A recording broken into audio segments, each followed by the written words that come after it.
के चेहरे पर एक नीच मुस्कान तैर जाती है। वह ईथन की तरफ झुकते हुए भद्दे लहजे में कहता है, घुटनों पर आ और भीख मांग। हो सकता है कि तरस खाकर मैं तुझे अपनी बची कुची जूठन फेंक दूं। ईथन बिना पलक झपकाए अपनी गहरी लाल आंखों से सीधा उसे घूरता है और बेहद शांत लेकिन कातिलाना आवाज में कहता है, रास्ते से हट जाओ। लियोन का चेहरा गुस्से से लाल हो उठता है। वह बौखलाकर चिल्लाता है, क्या बोला बे? दफा हो जाओ। ईथन की आंखों में एक खतरनाक चमक आती है। तू तो गया। लियोन पूरी ताकत से अपना घूंसा हवा में लहराते हुए सीधा ईथन पर हमला कर देता है। जैसे ही लियोन का घूंसा ईथन की तरफ बढ़ता है, अचानक पूरे हॉल का तापमान तेजी से गिरने लगता है। लियोन का हाथ हवा में ही जमने लगता है और उसके घूंसे पर बर्फ की एक मोटी परत चढ़ जाती है। लियोन दर्द और हैरानी से कराहते हुए अपना हाथ पीछे खींचता है। ये क्या है? पूरे हॉल में ठंडी हवा के झोंके चलने लगते हैं और फर्श पर बर्फ जमने लगती है। तभी धुंध में से सफेद बालों वाली एक रहस्यमयी लड़की क्लेयर शांत कदमों से आगे बढ़ती है। वह सख्त और बुलंद आवाज में कहती है, एक मामूली लेवल 3 बरसरकर की इतनी हिम्मत कि वो यहाँ हाथ उठा सके। लियोन घबराकर अपने जख्मी और जमे हुए हाथ को देखता है, जिस पर बर्फ की वजह से गहरे कट और छाले पड़ चुके थे। उसकी आंखों में खौफ साफ झलक रहा था।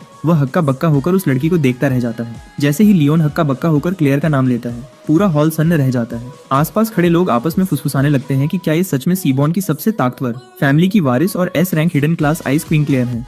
क्लेयर बेहद शांत और रोबीले अंदाज में आगे बढ़ती है और पूरे दबदबे के साथ कहती है कि भले ही ईथन एक नेक्रोमेंसर है, लेकिन उसने 3 डिवाइन फेनोमेना ट्रिगर किए हैं। फिर वो लियोन की आंखों में सीधे झांकते हुए सख्त आवाज में पूछती है कि क्या उसे लगता है कि उसके पास ईथन की बेइज्जती करने का कोई भी हक है। लियोन अपना जमा हुआ हाथ सहलाते हुए हकलाकर आड़ लेने की कोशिश करता है, लेकिन क्लेयर उसे तुरंत चिल्लाकर यहाँ से दफा हो जाने को कह देती है। आखिर में लियोन दर्द से कराहते और गुस्से से तिलमिलाते हुए ईथन को ताकीद करता है कि अपना ध्यान रखना, आगे वो उसे देख लेगा। लियोन वहाँ से भागते हुए चिल्लाता है कि ये खेल अभी खत्म नहीं हुआ है। उसके साथ भाग रही लड़की भी जहर उगलती हुई कहती है कि भले ही ईथन ने 3 फेनोमेना ट्रिगर किए हों, फिर भी ये कचरा नेक्रोमेंसर 1 महीने बाद क्या ही बना लेगा।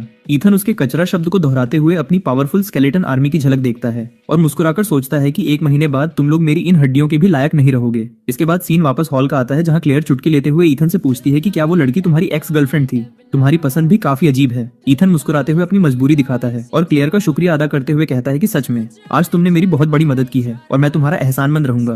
क्लेयर हाथ हिलाते हुए कहती है कि इतनी औपचारिकता की कोई जरूरत नहीं है, ये तो कुछ भी नहीं था। फिर वो ईथन से पूछती है कि क्या तुम अकेले ही ग्राइंडिंग करने जाने वाले हो? क्या तुम मेरे साथ टीम बनाना चाहोगे? वो बड़े फक्र से बताती है कि मैं असल में एक S rank hidden class ice queen हूँ। अगर हम साथ मिलकर खेलेंगे तो बहुत तेजी से लेवल अप कर सकते हैं। ईथन हाथ